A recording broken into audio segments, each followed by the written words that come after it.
जैन धर्म की बात करें, 24 तीर्थंकरों के बारे में कल्पसूत्र पुस्तक में लिखा है। किसने लिखा है? ये भद्रबाहु ने लिखा है। भद्रबाहु ने बाद में रचना की। जैन धर्म सिंधु इतना पुराना है। देखो 24 तीर्थंकर हुए, जिसमें से महावीर स्वामी महात्मा बुद्ध के समकालीन ही है। महावीर स्वामी और महात्मा बुद्ध लगभग लगभग एक टाइम के हैं। आप सोचिए, वह धर्म जहां पर इस हिंदुस्तान में हिंदू धर्म ही था, उसी हिंदू धर्म में से फॉलोवर्स बने बौद्ध लोग। एक अन्य व्यक्ति भी उसी समय पर लोगों को एक नई एजुकेशन दी, और वो नई एजुकेशन थी आपका महावीर स्वामी की, जैनिज्म की तरफ एक नया वर्ग और चला। तो जैसे 24 तीर्थंकर हुए, तो इसमें आइडिया ये लगाया जाता है कि लगभग अगर किसी तीर्थंकर की उम्र अब 50 साल भी माने, लगभग 50 साल तो मान ही सकते हैं ना, इतना तो व्यक्ति पहले ज्यादा ही जीते थे। 50 भी माने तो 24 तीर्थंकर कितने टाइम तक रहे होंगे? 500, 1000। आप कहेंगे जी ये तो लगभग 1200 साल पुराना। तो महावीर स्वामी महात्मा बुद्ध के समकालीन और उससे 1200 वर्ष पहले सिंधु घाटी सभ्यता का ही समय था। ठीक है, तो जैन धर्म सिंधु घाटी सभ्यता के समकालीन था। इसके पहले तीर्थंकर हुए कौन? ऋषभदेव। तीर्थंकर कौन होता है? देखो तीर्थ का मतलब क्या होता है, पहले ये समझिए। तीर्थ का मतलब होता है कोई भी पवित्र स्थल। तो जो उस पवित्र स्थल तक पहुंचने का मार्ग आपको बताए कि पवित्रता का मार्ग क्या है, ज्ञान का मार्ग क्या है, वही तीर्थंकर कहलाया जैन धर्म में। तो कई बार तो इस नाम को देके पूछ लेता है कि तीर्थंकर शब्द का संबंध किस धर्म से है। ऋषभदेव, इनकी दो एजुकेशन थी, अहिंसा और अपरिग्रह। अब मैं सारे दोस्तों से चाहूंगा कि वो बताएं मुझे अपरिग्रह का क्या अर्थ मैंने आपको बताया था, क्योंकि महात्मा बुद्ध ने भी जो शिक्षाएं दी, उनमें एक शिक्षा उन्होंने क्या दी? अपरिग्रह की। क्या आप बता सकते हैं मुझे वह क्या थी? प्रतीक चिन्ह, क्या बोलोगे? प्रतीक चिन्ह सांड, उपनाम केशरिया देव इन्हीं का था। और जैन धर्म में लोगों को, जैसे महात्मा बुद्ध के प्रतीक चिन्ह मैंने बताई साइन, ऐसे ही इनके साइन हैं। इन्हीं को आदिनाथ कहते हैं। ऋग्वेद में भी इनका वर्णन मिलता है। तो कौन से तीर्थंकर हैं जिनका ऋग्वेद में वर्णन मिलता है? तो हम कहेंगे कौन है? ऋषभदेव, पहले तीर्थंकर। बहुत इंपॉर्टेंट है ये नाम, याद रखेंगे। पहले याद रखें, और आपका 22वें, 23वें, 24वें याद रखें। 4 याद रखने, और कुछ नहीं याद करना है।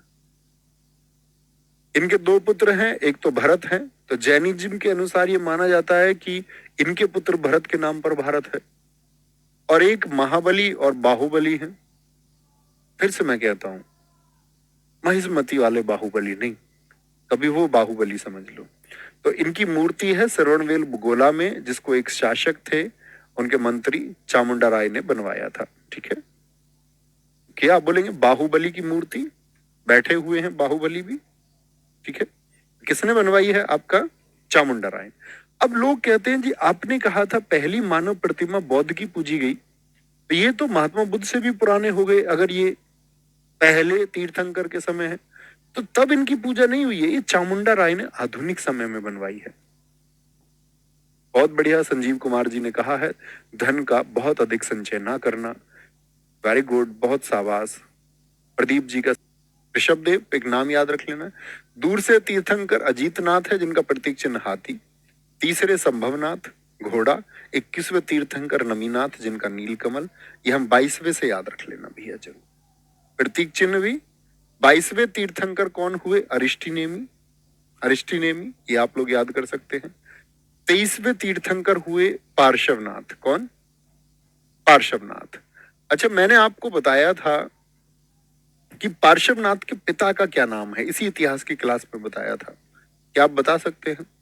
जब हम 16 महाजनपदों को पढ़ रहे थे, तो मैंने आपसे कहा था राजा अश्वसेन के पुत्र जो जैनिज्म की तरफ बढ़ गए, जैन विचारधारा से जुड़ गए, तो उन्हीं पार्श्वनाथ को कहा गया है निर्ग्रंथ, निर्ग्रंथी, यानी कि आपका जिनका प्रतीक चिन्ह बताया गया सांप। और निर्ग्रंथ से मतलब क्या है?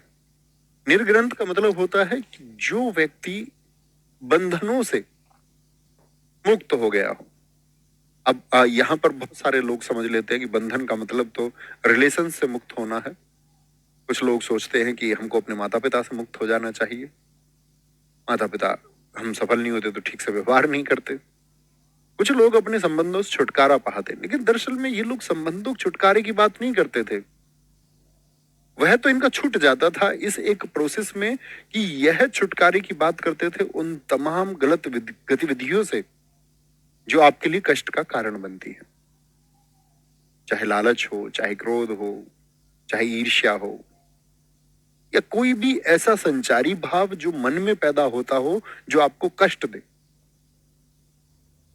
इन्होंने 4 शिक्षाएं दी हैं, तो पूछा जाता है कि पार्श्वनाथ ने कितनी शिक्षाएं दी? सच बोलना है, लड़ाई नहीं करनी है, अस्तेय यानी चोरी नहीं करनी है, और अपरिग्रह धन का संचय नहीं करना है।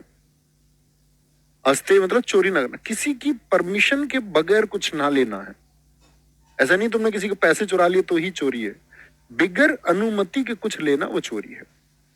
आप कभी कुछ धारण करे, ग्रहण करे, तो बिना अनुमति के नहीं साइन करना। भैया प्रतीक चिन्ह का मतलब क्या है? दोस्त, मैंने महात्मा बुद्ध के समय बता दिया है। ये घटना को जोड़ा जाता है उनके जीवन से। जैसा आपने देखा होगा कुछ लोग चोरी करके अपना धूम 2 में तुमने देखा होगा ऋतिक रोशन एक आपका छोड़ के चला जाता था साइन। तो प्रतीक चिन्ह को जोड़ा जाता है व्यक्ति से, उसके जीवन की किसी घटना से। अपरिग्रह धन संचय ना करना, पैसा ये भी कारण बनता है कि आदमी पैसा को ज्यादा इकट्ठा करे, उसको प्रायोरिटीज दे। ठीक है, बहुत बढ़िया। अब आते हैं 24वें तीर्थंकर। क्या बोलेंगे? 24वें तीर्थंकर, इन्हीं को हम कहते हैं वास्तविक संस्थापक। यानी कि अब तक जो जैनिज्म था, जो जैन विचारधारा थी, वह थोड़ी थोड़ी पल रही थी, थोड़ी, बहुत थोड़े से अनुयायी जगह जगह जाकर वो अपने उपदेशों को देते। बहुत संख्या उनकी नहीं थी, बहुत संख्या उनकी नहीं थी।